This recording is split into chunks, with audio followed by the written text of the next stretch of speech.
Hi, my name is Meredith Harden, Physical Therapist Assistant Student at Jeff State, and I've done a presentation on osteomyelitis, and I hope you enjoy it.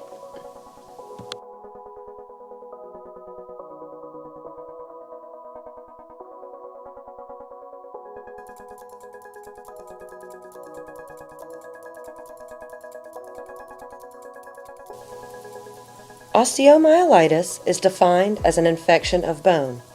It can be caused by a bacteria, fungi, parasite, or a virus. The pathophysiology is not very well understood due to its complexity. Staphylococcus aureus is one of the most prevalent causes. Pathophysiology: an organism enters the body and brings forth the inflammatory process. This usually occurs in the metaphysis of the long bones because of the slower rate of blood flow. The bacteria grows and forces pus through the Haversian canals, which contains blood, lymph vessels, and nerves, providing a perfect place for the bacteria to proliferate. Diagnosis: diagnosis can be difficult because it presents with symptoms that are similar to many other diseases. Common tests are imaging studies, blood cultures, and elevated inflammation markers. Early radiographs may fail to detect any abnormalities. MRI and isotope bone scans are used to find any presence of infection. Who is affected? Osteomyelitis occurs in patients of all ages. Patients with weakened immune systems, diabetes, circulatory problems, dialysis, recent trauma, and open wounds are more susceptible. Children are more susceptible to acute osteomyelitis and normally present with fever and intense pain. The majority of adults present with back pain, which will then produce a fever when the infection invades the system. Prognosis: the best prognosis is given if the infection is caught early.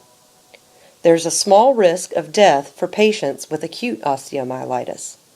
Patients with chronic osteomyelitis are given a poor prognosis. Medical interventions: high doses of antibiotics administered through an IV lasting for 3 to 4 weeks. Penicillin is the first choice, but antibiotics are selected by isolating bacteria from the cultures taken during the diagnosis. Surgery is indicated when the infection spreads to the joints, and amputation is indicated if antibiotics and surgery do not stop the spread of infection. Impairments: the impairments that affect patients with osteomyelitis include a loss in range of motion, decreased strength to affected areas as well as uninvolved muscles and joints, loss of dexterity in fingers and toes, decrease in proprioception, decreased endurance, and a decrease in flexibility due to immobilization. Functional limitations: patients suffer from weight-bearing loss and inability to stand if lower extremities or the spine is infected. Sitting up in bed might be lost if unable to use lower and upper extremities, loss of reaching or grasping if the upper extremities are affected, and the jaw can be affected and the patient is unable to move the mandible to eat or speak. Disabilities: these are just some, there could be more. Disabilities could include loss of ability to perform activities of daily living, loss of ability to be a part of the community, loss of the ability to work and make a living, which then in turn becoming emotionally distressed and depressed because of their lack of function in the community. Physical therapy interventions: first is patient education to help the patient understand what is going on with their illness, weight-bearing limitations, positioning and proper wound care and hygiene, ergonomic interventions, modifications to help in ADLs, strengthening and range of motion exercises to decrease contractures and reduce atrophy, and wound care in the acute stage of the disease is very important in keeping the infection from spreading. Precautions and contraindications: precautions would be wound vacuum, pulse lavage with suction, weight bearing when not restricted, and heavy lifting during therapeutic exercise. Contraindications of osteomyelitis are massage, electrical stimulation with wound care, ultrasound especially over a fracture, weight bearing during times of immobilization, whirlpool or hydrotherapy, and moist heat pack. Things to watch in therapy. A patient may have some of the multiple complications that osteomyelitis produces, like joint destruction, avascular necrosis, and other comorbidities in various organ systems. Therefore, it can be quite complex to treat a patient with this disease. Progressing and goal setting will depend greatly on the severity of the illness and the needs of the patient. In conclusion, osteomyelitis is a debilitating disease that is caused by bacteria as it infects the bones.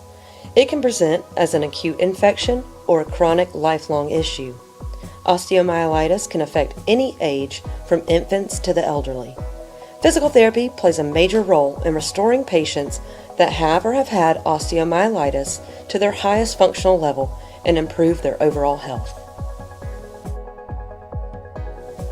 I heard you guys like gross things, so I included some pictures of some fun osteomyelitis.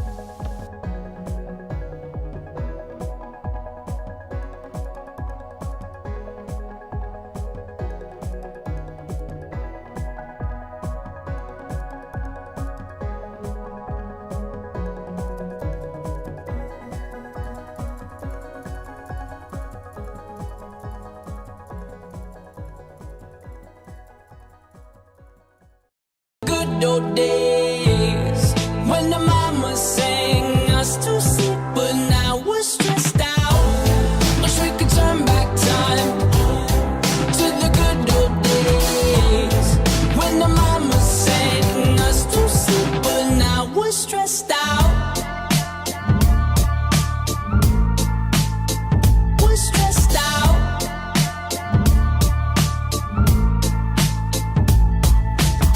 Sometimes a certain smell will take me back to when I was young. How come I'm never able to identify where it's coming from? I'd make a candle out of it if I ever found it. Try to sell it, never sell out of it. I'd probably only sell one.